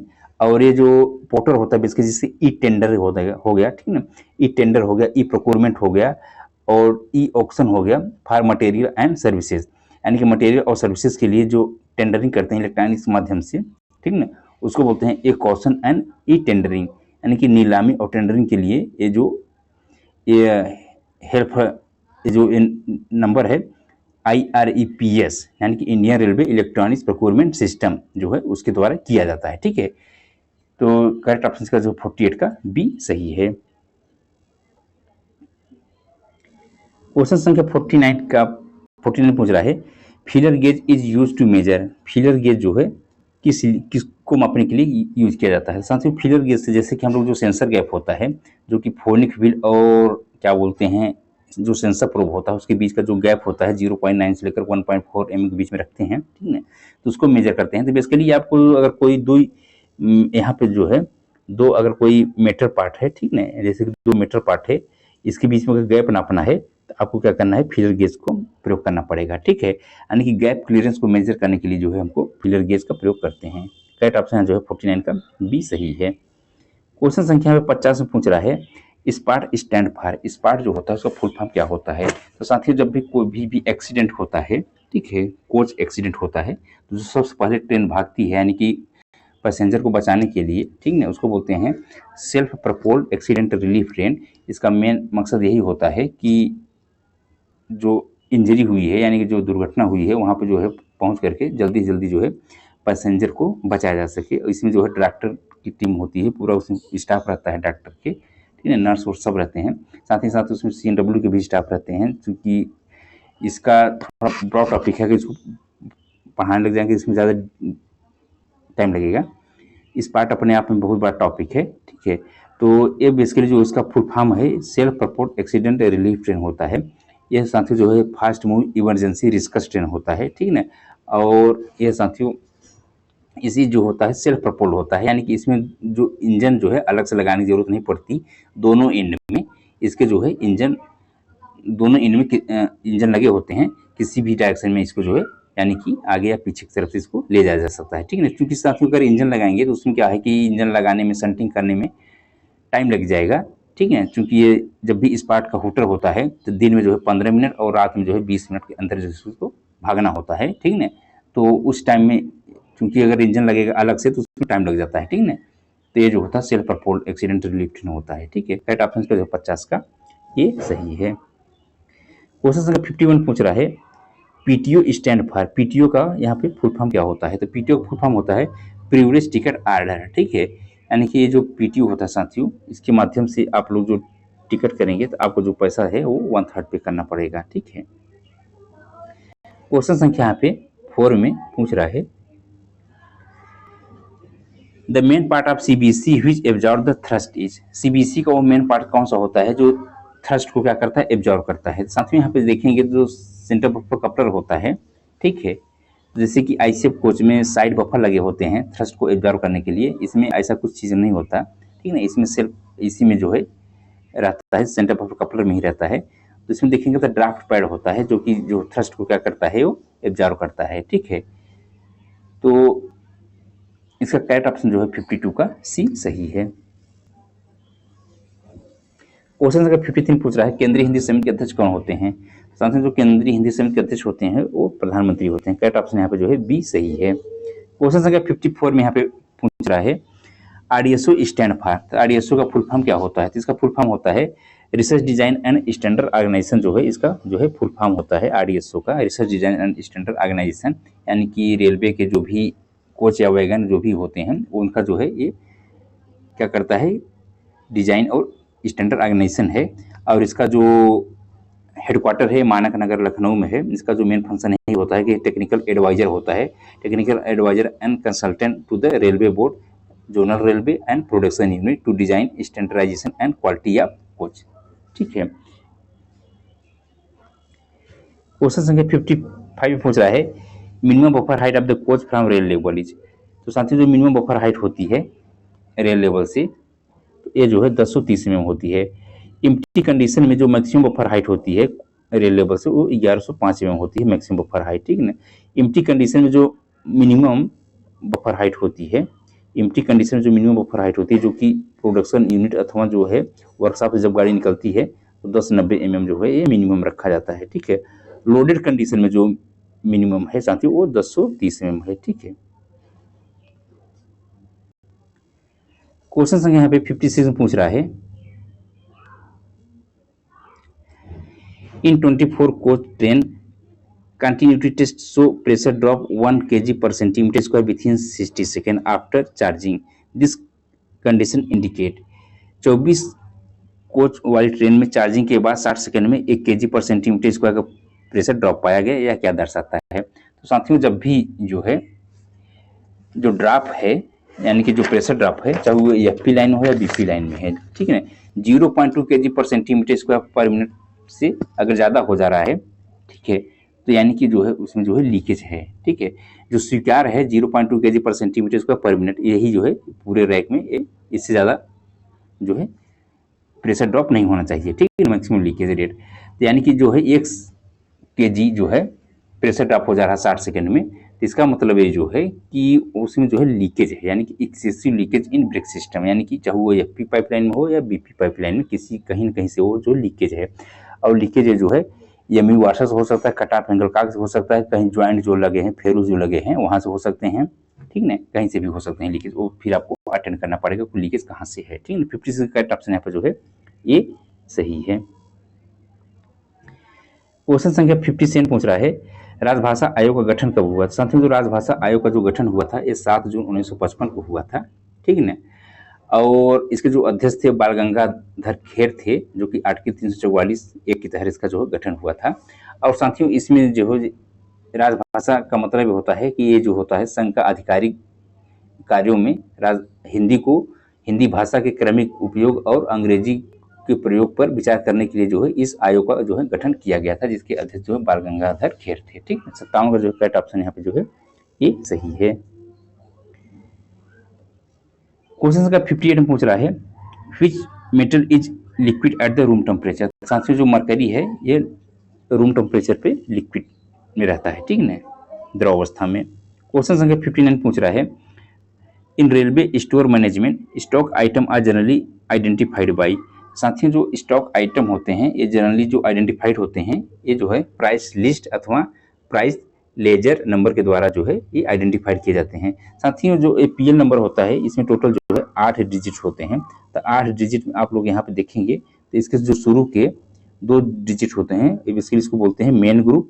उसके बाद तीसरा चौथा जो होता है ये बेसिकली सब ग्रुप होता है। उसके बाद ये पाँचवा छठवां सातवां जो होता है ये जो है सीरियल नंबर होता है उस आइटम का। और ये लास्ट और जो 8वां डिजिट होता है ये बेसिकली चेक डिजिट होता है। इस चेक डिजिट के माध्यम से हमें पता कर सकते हैं कि ये जो हमारा 8 डिजिट का पीएल नंबर है ये प्रॉपर ढंग से सही है अथवा गलत है, वो हम चेक डिजिट के नंबर की सहायता से निकाल सकते हैं, ठीक है। क्वेश्चन संख्या यहाँ पे 60 में पूछ रहा है, where did the industrial revolution begin. औद्योगिक क्रांति कहाँ आरंभ हुई थी। तो साथियों औद्योगिक क्रांति जो है 18वीं शताब्दी के उत्तरार्ध में 1760 के दशक में यह जो है ब्रिटेन में प्रारंभ हुई थी, यानी कि इंग्लैंड में प्रारंभ हुई थी। करेक्ट ऑप्शन इसका जो है यहाँ पे ए सही है। क्वेश्चन संख्या यहाँ पे 61 पूछ रहा है, BLW is situated at. BLW कहाँ स्थित है। साथियों इसका बीएलडब्ल्यू फुल फॉर्म होता है बनारस लोकोमोटिव वर्क, ठीक है ना, ये जो कि बनारस में सिचुएटेड है। साथियों इसको पहले जो है बीएलडब्ल्यू को डीएलडब्ल्यू के नाम से जानते थे, ठीक है, डीएलडब्ल्यू इसका जो फुल फॉर्म होता है डीजल लोकोमोटिव वर्क, ठीक है, डीजल लोकोमोटिव वर्क के नाम से जाना जाता था, जो कि बनारस उत्तर प्रदेश में ये स्थित है, ठीक है। वर्तमान समय इसको बीएलडब्ल्यू कहते हैं, यानी कि बनारस लोकोमोटिव वर्क। क्वेश्चन संख्या यहाँ पे 62 में पूछ रहा है, A can do a work in 12 days and B in 18 days if in how many days they can finish together. A किसी कार्य को जो है 12 दिन में कंप्लीट कर ले रहा है और बी उसी कार्य को जो है 18 दिन में कंप्लीट कर ले रहा है। इन दोनों का अगर हम एलसीएम लेंगे तो हमारा 36 आ जाएगा, ठीक है। अब इसे 12 से डिवाइड कर देंगे तो इसकी इफिशियंसी निकल जाएगी। ए की इफिशियंसी 12 3 36, बी की इफिशियंसी 18 दूना 36, ठीक है। अगर दोनों मिलकर काम करेंगे तो 36 में आप जो है 3 2 5 ऐड इसको जो है भाग कर दीजिए, ठीक है, क्योंकि एक इफिशियंसी 3 है और बी की इफिशियंसी 2 है, ठीक है। दोनों की इफिशियंसी जोड़ करके टोटल जो है यहाँ पे जो रिजल्टेंट वर्क डन है उसमें क्या कर डिवाइड कर देंगे। तो इसको जब डिवाइड करेंगे तो 5 7 35 5 2 यानी कि 7.2 डेज में ये जो है कंप्लीट कर लेंगे, ठीक है ना। अगर दोनों मिलकर कार्य करेंगे तो करेक्ट ऑप्शन का जो है बी सही है। क्वेश्चन संख्या 63 पूछ रहा है, first metro in India was run. साथियों जो पहली बार भारत में मेट्रो चली थी यह जो है जो चलाई गई थी यह कोलकाता में 24 अक्टूबर जो है ये 24 अक्टूबर 1984 को जो है चलाई गई थी कोलकाता में, ठीक है। करेक्ट ऑप्शन यहाँ पर जो है सी सही है। और साथियों जो चली थी ये दमदम और टालीगंज के बीच चली थी, ठीक है। करेक्ट ऑप्शन यहाँ पर जो है 63 का सी सही है। क्वेश्चन संख्या 64 में पूछ रहा है, what defect is detect UST test. UST test के द्वारा कौन सा मतलब डिफेक्ट डिटेक्ट किया जाता है। तो साथियों जो इंटरनल क्रैक होते हैं चाहे वो व्हील में हो, एक्सल में हो या रेल्स में, जो इंटरनल क्रैक होता है उसको जांचने के लिए जो है यूएसटी टेस्ट का प्रयोग करते हैं। ये साथियों जो होता है नॉन डिस्ट्रक्टिव टेस्टिंग होता है, यानी कि एनडीटी के अंतर्गत आता है, ठीक है ना। करेक्ट ऑप्शन इसका जो है 64 का ये सही है, यानी कि इंटरनल क्रैक को पता करने के लिए जो है हम लोग यूएसटी टेस्ट करते हैं, ठीक है। क्वेश्चन संख्या यहाँ पे 65 पूछ रहा है, SI unit of power is. तो पावर का जो एसआई यूनिट है वाट से डिनोट किया जाता है। करेक्ट ऑप्शन है बी सही है। क्वेश्चन संख्या 66 पूछ रहा है, limit of flat tyre in wagon. साथियों जो वैगन और फ्लैट टायर की जो लिमिट है ये 60 में, इससे अगर ज्यादा होगा तो कोर्स को क्या करेंगे कंडम कर देंगे, वैगन को कंडम कर देंगे। कोर्स के केस में जो साथियों जो फ्लैट टायर की लिमिट होती है ये 50 mm होती है। क्वेश्चन संख्या 67 पूछ रहा है, what is the main objective of HRMS. HRMS का मुख्य उद्देश्य क्या होता है। साथियों ह्यूमन रिसोर्स मैनेजमेंट सिस्टम जो होता है, ठीक है, यानी कि इसका मुख्य उद्देश्य होता है कि ह्यूमन रिसोर्स एंड मैनेजमेंट, ठीक है। करेक्ट ऑप्शन जो है 67 का ए सही है। क्वेश्चन संख्या 68 में यहाँ पूछ रहा है DCP type fire extinguisher is suitable to extinguish fire. DCP type का जो फायर एक्सटिंग्विशर होता है किस प्रकार को आग को बुझाने के लिए प्रयोग किया जाता है। साथियों जो डीसीपी टाइप फायर एक्सटिंग्विशर होता है इसका फुल फॉर्म होता है ड्राई केमिकल पाउडर। तो जो इसमें जो फायर डिफाइन किया गया है क्लास ए, क्लास बी और क्लास सी। ठीक है, तो जैसे कि साथियों जो क्लास ए में आता है, ठीक है, जैसे कि जो सॉलिड से आग लगती है, जैसे कि मान लीजिए लकड़ी हो गया, ठीक है ना, कोयला हो गया, कपड़े हो गए, ठीक है, इनमें जो आग लगती है उसको क्लास ए में डिफाइन किया गया है। बी में साथियों जो जैसे कि लिक्विड जो है, यानी कि जो लिक्विड चीज़ें हो गई जैसे कि पेट्रोल, डीजल, ठीक है, केरोसिन, इसके द्वारा अगर आग लगती है तो ये बी से डिफाइन किया गया है। और साथ ही जो सी होता है जैसे कि गैस हो गया, इलेक्ट्रिसिटी हो गई, यानी कि विद्युत से अथवा गैस से जो आग लगती है ये सी के अंतर्गत आते हैं। तो इस तीनों प्रकार के आग को एक्सटिंग्विश यानी बुझाने के लिए जो है ये जो है डीसीपी प्रयोग किया जाता है। करेक्ट ऑप्शन यहाँ पर जो है इसका 68 का ऑप्शन डी सही होगा। क्वेश्चन संख्या यहाँ पे 69 में पूछ रहा है first train in India run between which two station. ठीक है, भारत में पहली बार जो ट्रेन चली थी वो किन दो स्टेशनों के बीच में चली थी। तो बॉम्बे टू ठाणे के बीच में पहली बार जो है ये जो है 16 अप्रैल 1853 को पहली बार जो है ये बॉम्बे टू ठाणे के बीच में ये ट्रेन चली थी, जिसमें कि टोटल जो है इन्होंने 34 किलोमीटर की दूरी तय की थी। साथ ही इस ट्रेन को यानी कि इस रैक को खींचने के लिए इसमें 3 इंजन लगाए गए थे, ठीक है, जो कि 14 डिब्बों का यह रैक था और 14 डिब्बों को खींचने के जो 3 इंजन थे वो साहिब, सिंध और सुल्तान के नाम से थे। ठीक है, क्वेश्चन संख्या यहाँ पे 70 में पूछ रहा है A shopkeeper mark an item 25% above the cost price and give 10% discount. Profit percentage is. साथ ही कोई शॉपकीपर है वो अपने जो उसका कास्ट प्राइस है, मान लीजिए उसका कास्ट प्राइस जो है उस कोई भी मतलब आर्टिकल है उसका मान लीजिए 100 रुपये है। ठीक है, तो क्या कर क्या रहा है कि 25% एबव यानी कि कास्ट प्राइस पे जो है 25% बढ़ा दे रहा है। ठीक है, यानी कि जो मार्क प्राइस है उसका जो मार्क प्राइस है 25% बढ़ाने का मतलब 100 का अगर 25% बढ़ाएंगे तो आ जाएगा 125। ठीक है, अब साथियों 125 में जो है वो क्या कर रहा है कि 10% क्या कर रहा है डिस्काउंट दे रहा है। यानी जो डिस्काउंट दे रहा है तो किस पे दे रहा है वो मार्क प्राइस पे। ठीक है, तो यानी कि वो सामान बिक कितने का रहा है, यानी 10% डिस्काउंट देने के बाद उसका वैल्यू कितनी यानी सेलिंग प्राइस कितनी है, तो आप क्या करेंगे 90/100। समझ रहे हैं ना, यानी कि 10% डिस्काउंट दे रहा है तो बिक कितने का है 90% में। ठीक है, इसको आप सॉल्व कर लेंगे तो आपका जो है यहाँ पे ये निकल के आ जाएगी आपका सेलिंग प्राइस। और साथ ही जो सेलिंग प्राइस निकल के आ जाएगी ये आ जाएगी 112.5 रुपया। ठीक है, आपका जो कास्ट प्राइस जो है 100 रुपये है, ठीक है ना, सेलिंग प्राइस जो है आपका निकल के आ गया यहाँ पे 112.50 रुपये। तो प्रॉफिट परसेंटेज आप निकाल सकते हैं selling price minus cost price upon cost price into यहाँ पे 100 कर लीजिए। ठीक है, साथ ही जब इसको सॉल्व करेंगे तो आप इसको वैल्यू जो है पुटअप कर दीजिए तो आपका जो है यहाँ पे सेलिंग प्राइस जो है आपका 112.50 माइनस जो है 100 रुपये आपका जो कास्ट प्राइस माने हैं इंटू इस तरीके से सॉल्व करेंगे तो ये आपका आ जाएगा 12.50 जो है आपका जो है यहाँ पे प्रॉफिट होगा। ठीक है, करेक्ट ऑप्शन यहाँ पे जो है सी सही है। क्वेश्चन संख्या यहाँ पे 71 में पूछ रहा है in a row of student Raj is 15 from left and 20 from right, total student. एक यहाँ पे राज जो है लेफ्ट से जो है यहाँ पे 15वें स्थान पे है, ठीक है ना, और राइट से जो है यहाँ पे 20वें स्थान पे है। तो टोटल उस रो में कितने बच्चे हैं। ठीक है, तो साथ ही इसके लिए जो डायरेक्ट आप कर सकते हैं जो फार्मूला होता है कि टोटल ऐड कर लीजिए, यानी कि लेफ्ट से 15वें स्थान पे है और राइट से 20वें स्थान पे -1, क्योंकि साथियों जो राज को है आप उसको जो एक ही बार कंसीडर करेंगे। अगर लेफ्ट से कंसीडर करें तो राइट से नहीं करेंगे, अगर राइट से कंसीडर करें तो लेफ्ट से नहीं कंसीडर करेंगे। ठीक है ना, तो 20, 10, 30, 35 -1 यानी 34 का करेक्ट ऑप्शन होगा। ठीक है, करेक्ट ऑप्शन का जो है यहाँ पे 71 का ए सही है। क्वेश्चन संख्या यहाँ पे 72 पूछ रहा है reduction in BP pressure for full service application is. साथियों जब फुल सर्विस एप्लीकेशन करते हैं तो जो बीपी का प्रेशर रिडक्शन होता है 1 kg से 1.5 kg पर सेंटीमीटर स्क्वायर का प्रेशर ड्रॉप होता है। करेक्ट ऑप्शन यहाँ पे जो है इसका जो है ये सही है।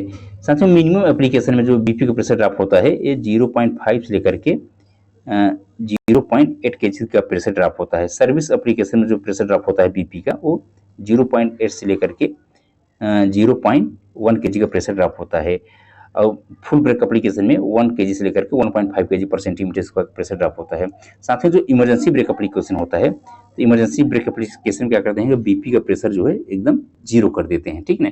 अगर फिर भी अगर पूछ ले कि इमरजेंसी एप्लीकेशन का जो प्रेशर रेट जो ड्रॉप रेट होता है कितना होता है, तो जैसे मान लीजिए बीपी का प्रेशर जो है 5 केजी है, ठीक ना। बीपी का प्रेशर 5 केजी है, 5 केजी से 3.2 केजी करने में अगर 3 सेकंड के अंदर प्रेशर जो है 5 केजी से 3.2 केजी कर दे रहे हैं, यानी कि आप जो है 1.8 केजी पर सेंटीमीटर स्क्वायर का प्रेशर ड्रॉप कर दे रहे हैं विथिन 3 सेकेंड, यानी कि 3 सेकंड के अंदर जो है 1.8 केजी पर सेंटीमीटर स्क्वायर का प्रेशर ड्रॉप कर दे रहे हैं, तो उस केस में जो है इमरजेंसी ब्रेक एप्लीकेशन होता है। अगर वो कोच जो है वो रैक जो है अगर एलएचबी कोच है तो उसमें जो ब्रेक एक्सीलेटर लगा हुआ है तो जाहिर सी बात है कुछ समय जो है वो ब्रेक एक्सीलेटर एक्टिवेट करेगा, ठीक है ना, उसके थ्रू जो है एयर ब्लास्ट करेगी। क्वेश्चन संख्या 73 पूछ रहा है axle is checked by, axle जो है किसके द्वारा चेक किया जाता है। साथ में जो एक्सेल है उसमें जो इंटरनल क्रैक होता है तो उसको चेक करने के लिए जो है अल्ट्रासोनिक टेस्ट का प्रयोग करते हैं। करेक्ट ऑप्शन जो है 73 का बी सही है। क्वेश्चन संख्या यहाँ पे 74 पूछ रहा है, इंग्लिश का क्वेश्चन है, ठीक है। ही फिनिश्ड हिज वर्क, तो साथियों जैसा कि हम लोग जानते हैं कि ही जो है ये सिंगुलर सब्जेक्ट है, सिंगुलर सब्जेक्ट के साथ हमेशा जो है सिंगुलर वर्ब लगती है, ठीक है। तो ये जो है इसमें जो लगेगा he has finished his work, ठीक है। तो करेक्ट ऑप्शन यहाँ पर जो है 74 का जो है ये बी सही है। आप लोग साथियों जो है टेंस को भी अच्छे तरीके से पढ़ करके जाइएगा, ठीक है। क्वेश्चन संख्या 75 में पूछ रहा है कोनका रेलवे कनेक्ट, जो कोनका रेलवे है ये किसको कनेक्ट करता है। साथ ही जो कोनका रेलवे है ये मुंबई में एक स्थान है रोहा, ठीक ना, और मंगलौर में एक स्थान है ठोकुर, ठीक ना, इन दोनों के बीच को क्या करता है जोड़ता है। तो बेसिकली मुंबई जो है साथियों ये महाराष्ट्र में आता है, ठीक ना। महाराष्ट्र, गोवा और कर्नाटक ये जो है राज्यों को एक कोनका रेलवे जो है कनेक्ट करती है। कोनका रेलवे जो है भारत के पश्चिम तट के समांतर चलने वाला एक क्या है, एक खूबसूरत और महत्वपूर्ण रेल मार्ग है। यानी कि अगर पूछे किसको कनेक्ट करता है तो ये मुंबई टू बंगलोर यानी कि महाराष्ट्र टू कर्नाटका को कनेक्ट करता है। करेक्ट ऑप्शन है जो 75 का बी सही है, यानी कि ये मुंबई टू बंगलोर। साथ ही जो कोनका रेलवे होता है ये जो पश्चिम तट के जो है भारत के पश्चिम तट के जो है समांतर चलती है, ठीक है ना। क्वेश्चन संख्या 76 पूछ रहा है यहाँ पे which of the following is a safety monitoring system. इसमें जो ऑप्शन दिया गया है इनमें से कौन सा सेफ्टी मॉनिटरिंग सिस्टम है। साथियों इनमें जो ऑप्शन जो है इसका ऑल ऑफ एबव होगा, क्योंकि हार्ट एक्सल बॉक्स डिटेक्टर ये भी जो है एक थर्मल सेंसर है जो कि ओवरहीट को डिटेक्ट करता है, यानी कि आपके एक्सल में या बियरिंग में ओवरहीट है उसको डिटेक्ट करता है। और दूसरा जो है व्हील इम्पैक्ट लोड डिटेक्टर जो है अगर व्हील में अगर इम्पैक्ट है यानी कि उसमें फ्लैट टायर है तो उसको जो है डिटेक्ट करता है। और OMRS जो है online monitoring of rolling stock, ये जो है बियरिंग और व्हील के जो दोष हैं वो रियल टाइम में मॉनिटर करता है, ठीक ना। ये जो है चार यानी कि ऊपर जो तीनों जो हैं ये सेफ्टी इक्विपमेंट में आते हैं, ठीक है। क्वेश्चन संख्या 77 पूछ रहा है हिंदी दिवस प्रत्येक वर्ष कब मनाया जाता है। साथियों 14 सितंबर 1949 को संविधान सभा ने हिंदी को देवनागरी लिपि में राजभाषा के रूप में स्वीकार किया गया था, तब से जो है 14 सितंबर को नेशनल हिंदी दिवस मनाया जाता है। अगर विश्व हिंदी दिवस पूछ ले तो विश्व हिंदी दिवस जो है वो 10 जून को मनाया जाता है और 10 जनवरी को मनाया जाता है, ठीक है। क्वेश्चन के यहाँ पे 78 में पूछ रहा है a train arrive with BPC expired by 3 hours, what should we done before departure. एक ट्रेन 3 घंटे समाप्त बीपीसी के साथ पहुंचती है, प्रस्थान से पहले क्या करना चाहिए। अगर साथी कोई ट्रेन है और वह उसका बीपीसी रास्ते में ही एक्सपायर हो गई, जब भी वो आपके प्लेटफॉर्म या स्टेशन पे आती है तो सर्वप्रथम आपको क्या करना है, उसको आपको जो है फ्रेश बीपीसी बना के देना है। उसके पहले साथी जो फ्रेश बीपीसी बनाने से पहले आप जो है एक बार ट्रेन का निरीक्षण करेंगे पूरा, ठीक है, दोनों साइड से। उसके बाद फिर जो है न्यू बीपीसी इशू करेंगे। करेक्ट ऑप्शन जो है 78 का यहाँ पे ये सही है। क्वेश्चन संख्या 79 पूछ रहा है transportation code for ladies compartment is. Ladies compartment का जो ट्रांसपोर्टेशन कोड होता है उसको जो है वाई से डिनोट करते हैं। करेक्ट ऑप्शन यहाँ पे जो है बी सही है। क्वेश्चन संख्या जो है 80 पूछ रहा है चूज करेक्ट सेंटेंस, यानी कि आपको करेक्ट यहाँ पे सेंटेंस चूज करना है, ठीक है। तो यहाँ पर साथियों जो है आई के साथ हैव ही प्रयोग किया जाता है, ठीक ना। आई हैव फिनिश्ड माई वर्क, ये जो है करेक्ट जो है यहाँ पे सेंटेंस है। अब साथियों यहाँ पे जो है ए और बी दोनों देख रहे हो सेम ही है, तो आप जो है यहाँ पे A B I have finished my work. Question संख्या 81 में पूछ रहा है lateral movement of wheel are controlled by, जो व्हील में लेटरल मूवमेंट होता है वो किसके द्वारा कंट्रोल किया जाता है। साथियों ये डिपेंड करता है कि हमारा जो व्हील है वो आईसीएफ कोच का है कि एलएचबी कोच का, ठीक है ना। अगर आईसीएफ कोच का व्हील है, ठीक है ना, तो आईसीएफ डिजाइन बोगी में व्हील और एक्सल की लेटरल और लॉन्गिट्यूडिनल मूवमेंट को एक्सल गाइड के द्वारा कंट्रोल किया जाता है, ठीक है ना। और सेम चीज यही जो है अगर एलएचबी कोच रहेगा तो उसमें कंट्रोल आर्म के द्वारा जो है गाइड मतलब कंट्रोल किया जाता है, ठीक है ना। जैसे करेक्ट ऑप्शन यहाँ पर जो है 81 का ये सही होगा, ठीक है ना। ये आईसीएफ कोच का रैक के लिए होता है, ठीक है ना, आईसीएफ कोच के लिए होता है, ठीक है ना। क्वेश्चन संख्या यहाँ पे 82 में पूछ रहा है the insensitivity test is mean to check, insensitivity test जो करते हैं इसका मुख्य उद्देश्य क्या होता है। साथियों जैसे कि हमने इसी में डिस्कशन किया सेंसिटिविटी और इंसेंसिटिविटी जो होता है यह डिस्ट्रीब्यूटर वाल्व प्रॉपर ढंग से कार्य कर रहा है कि नहीं कार्य कर रहा है, ठीक है ना, उसके चेक करने के लिए जो है सेंसिटिविटी और इनसेंसिटिविटी टेस्ट करते हैं। इनसेंसिटिविटी टेस्ट में क्या होता है कि इसमें जो है ड्राइवर 0.3 kg पर सेंटीमीटर स्क्वायर का प्रेशर ड्रॉप करता है और यह देखता है कि 60 सेकंड तक जो है रैक में ब्रेकिंग नहीं होनी चाहिए। अगर कोच में अगर ब्रेकिंग हो जा रही है तो इसका मतलब कि बीपी में कहीं ना कहीं जो है प्रेशर ड्रॉप हो रहा है, ठीक है, फिर उसको आपको अटेंड करना पड़ेगा। तो करेक्ट ऑप्शन जो है 82 का यहाँ पे इसका ऑप्शन सही सी होगा। The stability of the distributor valve again the minor BP pressure drop, इसके लिए जो है इनसेंसिटिविटी टेस्ट किया जाता है, ठीक है, जिसमें कि 0.3 kg पर सेंटीमीटर स्क्वायर प्रेशर ड्रॉप करते हैं और देखते हैं कि 60 सेकंड तक जो है कोच में ब्रेक नहीं लगाना चाहिए। क्वेश्चन संख्या जो है यहाँ पे साथियों इसको एक बार हम फिर भी बता दे रहे हैं कि जो सेंसिटिविटी और इनसेंसिटिविटी टेस्ट होता है ये सिंगल कार टेस्ट रिग के द्वारा किया जाता है, ठीक है ना।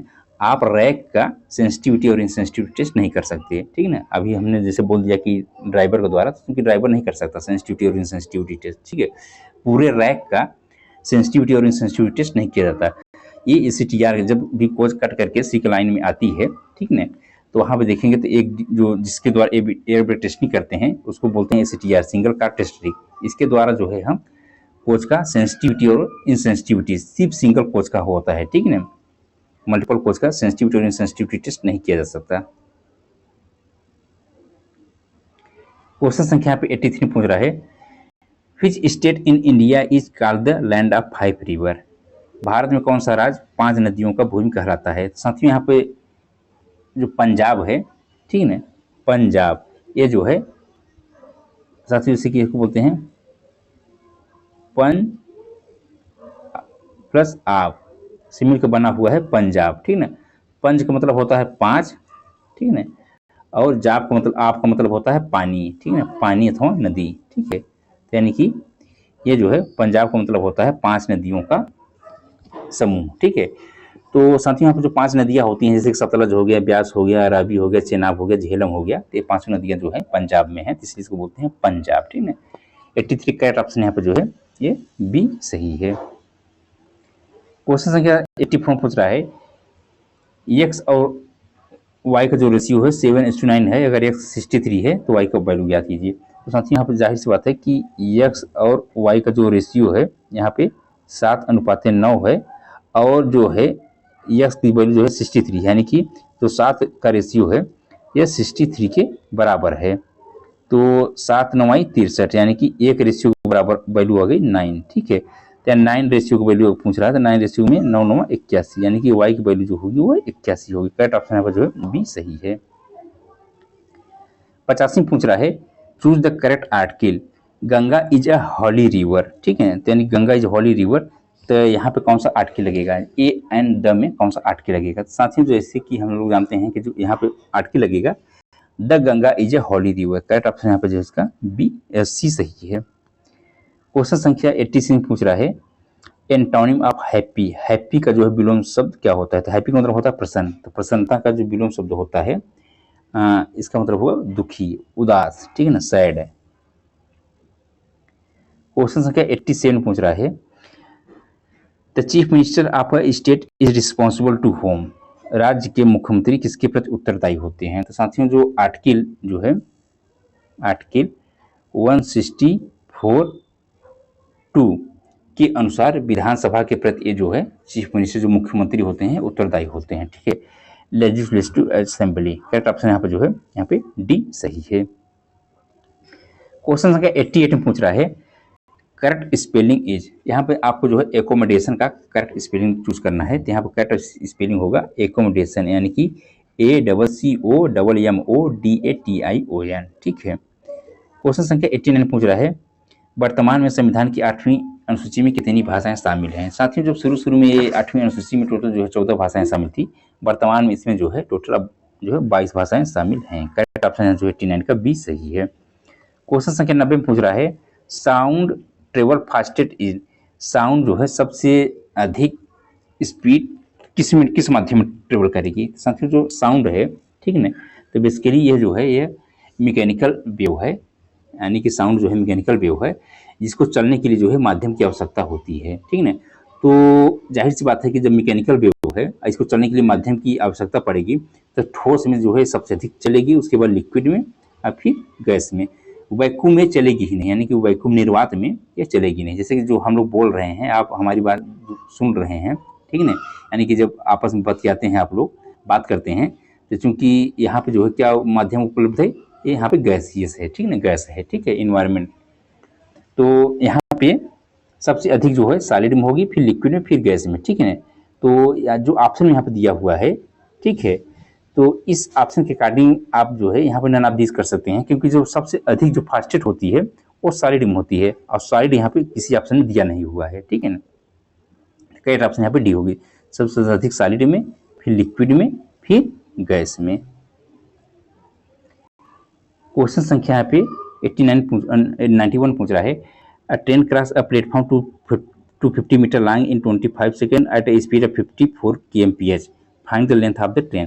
तो साथियों पहले आप जो है यहाँ पे जो ट्रेन की स्पीड है 54, ठीक है, क्योंकि यहाँ पे मीटर में दिया हुआ है, सेकंड में दिया हुआ है, तो पहले इसको भी मीटर पर सेकंड में बुक कर लीजिए। तो 54 को मीटर पर सेकंड में करेंगे, तो 54 इंटू 1000 अपॉन 3600 सेकेंड, ठीक है। इसको जब आप सॉल्व करेंगे तो आपका कट के आ जाएगा 15 मीटर पर सेकेंड, यानी कि जो ट्रेन की स्पीड है 15 मीटर पर सेकेंड है। अब साथियों जैसे हम लोग जानते हैं कि जो स्पीड बराबर होता है, स्पीड बराबर होता है डिस्टेंस अपॉन टाइम, ठीक है। तो यहाँ पर जो स्पीड है आपका वो 15 मीटर पर सेकेंड निकल के आया। डिस्टेंस जो है 250 मीटर जो है, ये जो है प्लेटफॉर्म की लंबाई है, और मान लीजिए कि ये लंबाई जो है ट्रेन की है, ठीक है ना। टोटल टाइम जो है यहाँ पे 25 मीटर लग रहा है, ठीक है, 25 सेकेंड लग रहा है, ठीक है। तो इसको आप सॉल्व करेंगे तो 15 में 25 मल्टीप्लाई करेंगे तो इसकी वैल्यू आपकी जो है 375 हो जाएगी, ठीक है। और आपकी जो लंबाई है यहाँ पे वो प्लेटफॉर्म की 250 है, इसको माइनस कर देंगे तो आपका जो है निकल के आ जाएगी 125, यानी कि 125 मीटर जो है वो ट्रेन की लंबाई निकल के आ जाएगी। करेक्ट ऑप्शन यहाँ पर जो है ए बी सही है। क्वेश्चन संख्या यहाँ पे 92 में पूछ रहा है, चूज करेक्ट सेंटेंस। आपको यहाँ पे करेक्ट सेंटेंस चूज करना है, ठीक है। तो ही डजंट लाइक टी, ठीक है ना, ये जो है करेक्ट सेंटेंस जो है सी सही है, ठीक है। क्वेश्चन संख्या 93 पूछ रहा है, if 40% of a number is 280 then number is. तो मान लीजिए साथियों और नंबर आपका जो है x है, x का जो है 40% जो है आपका ये 280 के बराबर है। इसको आप सॉल्व कर लेंगे, यहाँ पे जो है 100 कर लेंगे अपॉन 40, ठीक है ना। यहाँ से इसको सॉल्व करने 4 से 28, ठीक है। ये जो है आपका आंसर निकल के आएगा, ये 700 निकल के आएगा, यानी कि x की वैल्यू जो है वो 700 है। क्वेश्चन संख्या 94 पूछ रहा है, पीओएस पीरियडिसिटी इज जनरली, यानी कि पी जो पीरियडिक ओवरहॉलिंग करते हैं ये बेसिकली इसकी आवृत्ति क्या होती है, यानी कि पीओएस की आवृत्ति सामान्यतः क्या होती है। तो साथियों जो पीरियडिक ओवरहॉलिंग करते हैं, ठीक है, जो आईसीएफ कोच है, ठीक है ना, तो इसकी जो पीरियडिक ओवरहॉलिंग करते हैं सब्सिक्वेंट जो करते हैं 18 महीने करते हैं। अगर कोच न्यूली बुल्ट है तो इसको जो है 2 वर्ष करते हैं। न्यूली बुल्ट आईसीएफ कोच का जो पीरियडिक ओवरहालिंग 2 वर्ष किया जाता है, उसके बाद फिर जो सब्सिक्वेंट करते हैं वो 18 महीने पे करते हैं, ठीक है, 18 महीने पे, ठीक है। अब साथियों इसका पीरियडिक ओवरहालिंग करने का मतलब होता है कि major overhaul at the fix interval, यानी कि एक फिक्स इंटरवल, यानी कि 18 महीने के ड्यूरेशन के दौरान जो है पीरियडिक ये जो फिक्स इंटरवल है इसी दौरान इसका जो है ओवरहालिंग किया जाता है, ठीक है। करेक्ट ऑप्शन का जो है बी सही है। क्वेश्चन संख्या 95 पूछ रहा है, a train 150 metre long cross a pole in 15 second, find the speed, ठीक है ना। तो साथियों ये जो है 150 मीटर लंबा ट्रेन है जो कि 15 सेकेंड में पोल को क्रॉस कर जा रही है, तो स्पीड पूछ रहा है। तो जैसे कि हम लोग जानते हैं स्पीड का फार्मूला जो होता है डिस्टेंस अपॉन टाइम, ठीक है। तो डिस्टेंस यहाँ पर जो है अब 150 मीटर लंबी ट्रेन है जो कि 15 सेकेंड में क्रॉस कर जा रही है, तो 15 धम्मा 150 यानी कि 10 मीटर पर सेकेंड इसकी जो है स्पीड निकल के आई। अब साथियों 10 मीटर पर सेकेंड का जो है आपको किलोमीटर प्रति घंटा में बदलना है, ठीक है। इसके लिए क्या करना पड़ेगा कि 10 किलोमीटर करने के लिए इसको क्या करेंगे 1000 से डिवाइड करेंगे, और घंटे से बदलने के लिए इसको 3600 से मल्टीप्लाई करेंगे। इसको पूरा काट लेंगे तो ये आ जाएगा आपको 36 kmph, यानी कि किलोमीटर प्रति घंटा में इसकी वैल्यू जो है 36 kmph आएगी, ठीक है। 96 में पूछ रहा है, which gauge is used to check the hole size. साथियों अगर किसी चीज का, ठीक है, छेद के आकार की जांच करना है तो उसके लिए जो गेज उपयोग किया जाता है, ठीक ना। अगर होल का हमें डायमीटर पता करना है, यानी कि कोई छेद है, ठीक ना, होल है, और उसको चेक करना है, तो उसको चेक करने के लिए जो गेज प्रयोग करते हैं वो बेसिकली प्लग गेज का प्रयोग करते हैं, ठीक है। यानी कि सिलेंड्रिकल होल के इनसाइड डायमीटर को जांचने के लिए जो है प्लग गेज का प्रयोग करते हैं। अगर साथियों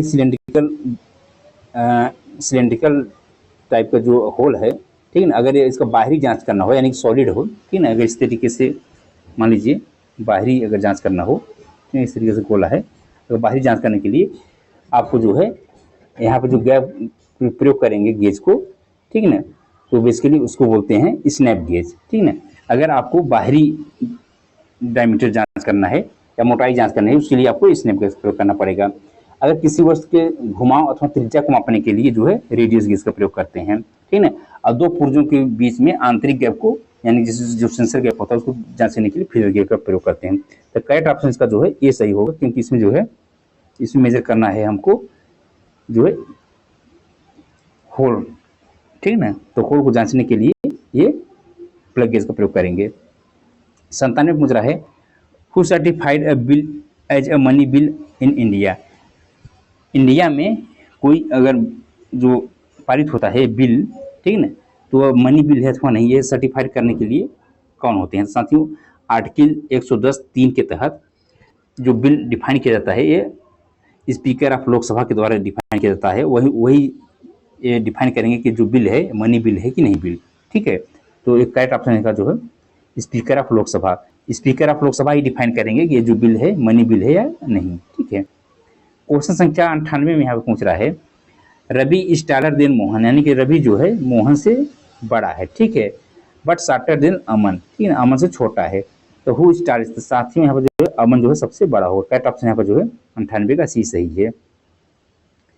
99 पूछ रहा है, during air continuity test brake application should be observe at.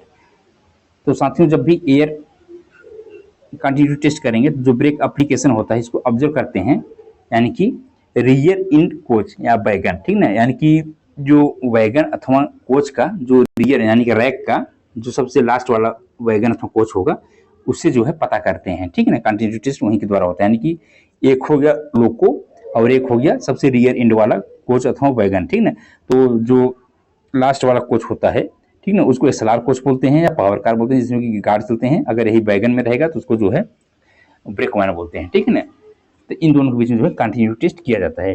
तो यहाँ पर करेक्ट ऑप्शन जो है आपका 99 का ए सही है। क्वेश्चन संख्या 100 पूछ रहा है यहाँ पे 5x - 7 = 3x + 9। तो 5x - 7 = 3x + 9, यस को इधर आप लाएंगे तो ये आ जाएगा 2x = 9 7 16, ठीक है। x = आ जाएगा 8। करेक्ट ऑप्शन इसका जो है सी सही है। क्वेश्चन संख्या यहाँ पे 101 में पूछ रहा है, ठीक है, यहाँ पे two number are in ratio 3:4, यानी कि 3:4। If there difference is 12, find the larger number. तो साथियों यहाँ पे जो रेशियो है 3 और 4 का रेशियो है, यानी कि 3:4 है, ठीक है ना।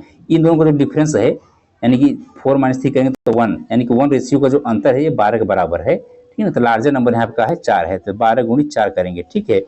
यानी कि एक रेशियो को जो वैल्यू है वो 12 के बराबर है, तो 4 रेशियो के बराबर 12 से 48। करेक्ट ऑप्शन यहाँ पे जो है 101 का डी सही होगा। क्वेश्चन संख्या 102 पूछ रहा है, national rail museum is located at. तो नेशनल रेल म्यूजियम जो है साथियों ये चाणक्यपुरी में जो है स्थित है, और चाणक्यपुरी जो है न्यू दिल्ली में है। करेक्ट ऑप्शन यहाँ पर जो है इसका जो है ये बी सही है। साथियों जो ये चाणक्यपुरी में जो नेशनल रेल म्यूजियम है, यहाँ पे जो है भारतीय रेलवे के 160 से अधिक वर्षों के, मतलब 160 से अधिक सालों से, यानी कि जो पुराने हो चुके हैं यहाँ पे, जैसे कि ऐतिहासिक इंजन हो गए, शाही डिब्बे हो गए, उन सब वहाँ पर जो है संग्रह है, ठीक है ना। तो करेक्ट ऑप्शन इसका जो है बी सही है। क्वेश्चन संख्या 103 पूछ रहा है, what is the meaning of PNR in railway. Railway में पीएनआर से आप क्या समझते हैं। साथियों ये जो है 10 डिजिट का यह जो है पैसेंजर नेम रिकॉर्ड होता है, ठीक है। टोटल इसमें 10 डिजिट होते हैं। 103 का जो है करेक्ट ऑप्शन यहाँ पे जो है ये सही है। क्वेश्चन संख्या 104 पूछ रहा है, एलएचबी कोच है better isolation control because of. LHB coach में बेहतर आइसोलेशन कंट्रोल होता है, इसका मेन कारण क्या होता है। तो साथियों इसका जो मेन कारण होता है सेकेंडरी एयर स्प्रिंग, ठीक है। यानी करेक्ट ऑप्शन है जो 104 का ए सही है।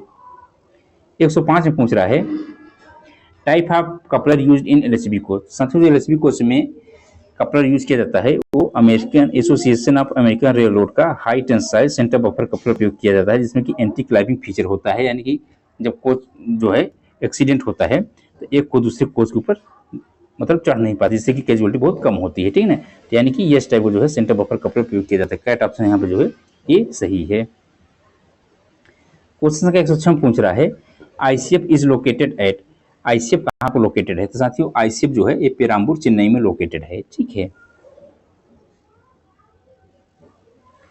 क्वेश्चन संख्या 107 पूछ रहा है, what is the list number divisible by 12, 18 and 30। साथियों आप जो है 12, 18 एंड 30 का जो है आपको यहाँ क्या निकालना पड़ेगा, एलसीएम निकालना पड़ेगा, ठीक है ना। 6 से ले जाइए, 6 दूनी 12, 6 3 18, 6 पंचे 30, ठीक है ना। इंटू 2 इंटू 3 इंटू 5, ठीक है ना। 2 3 6 पंचे 30, 3 का 18, 180 का जो है एलसीएम निकल के आएगा। करेक्ट ऑप्शन जो है 107 का डी है। 108 में पूछ रहा है, भारत के संविधान के अनुसार संघ की राजभाषा हिंदी होगी तथा उसकी लिपि जो है वो देवनागरी होगी। करेक्ट ऑप्शन यहाँ जो है 108 का सी सही है। क्वेश्चन संख्या 109 पूछ रहा है, न्यू व्हील डाया इन फीड बोगी। साथियों फीड बोगी का जो व्हील का डायमीटर है नया रहेगा तो जो है 915 mm, कंडम इसको जो है 855 mm पे करते हैं, ठीक है। क्वेश्चन संख्या यहाँ पे 110 में पूछ रहा है, primary suspension is provided between. तो साथियों जो प्राइमरी सस्पेंशन होता है ये व्हील एंड एक्सल बॉक्स के बीच प्रोवाइड किया जाता है। करेक्ट ऑप्शन का जो है 110 का यहाँ पे बी सही है। साथियों इस प्रकार जो है यहाँ पे 110 क्वेश्चन जो आए हुए थे वेस्टर्न रेलवे, ये बड़ोदरा डिवीजन का जो है क्वेश्चन पेपर है, ठीक है ना। वेस्टर्न रेलवे बड़ोदरा डिवीजन का, और टोटल जो 4 सेट में पेपर हुआ था, जिसमें कि set A, set B, set C, set D, ठीक है ना। तो उनमें से सेट सी का हमने डिस्कशन किया। बाकी जो सेट ए, सेट बी और सेट डी है, आप लोग उसका जो है इस तरीके से आप अपना क्वेश्चन का मिलान कर सकते हैं, क्योंकि क्वेश्चन उसमें सेम थे, बस सीक्वेंस अलग अलग थे। साथियों अगर आपको इस क्वेश्चन पेपर का पीडीएफ चाहिए अपने जो है प्रैक्टिस के लिए, तो आप हमारे टेलीग्राम चैनल से जुड़ जाइए। आप जो है वहाँ से इसको जो है पीडीएफ डाउनलोड कर सकते हैं अपने प्रैक्टिस के लिए। धन्यवाद साथियों।